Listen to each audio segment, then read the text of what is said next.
In this video, we are going to fix Microsoft Store error code 0x873cf9. So without any further ado, let's get started. The first solution that you need to do is you need to run the SFC scan. So by that, you need to navigate at the search box. Please type for CMD.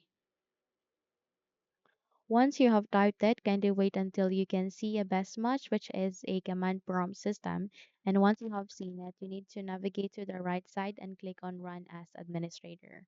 If your user account control would ask you to say yes, click on yes so that you can continue on running this window. So please type here sfc space / scan now. Don't worry because I'll be including this one at the YouTube description. You can simply copy and paste this one. So click on the enter key on your keyboard, and once you have completed this process, I want you to restart your computer and check if the error has been resolved.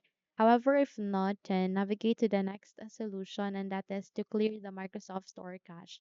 Press Windows key and R key together so that you can open this small window called Run. Here, please type for wsreset.exe and then click on the OK button.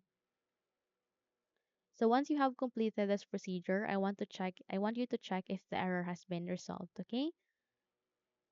Now, if you found this video helpful, kindly like and subscribe. You may also click or turn on the notification bell so that you will be notified for more upcoming tutorials. Thank you and have a good day.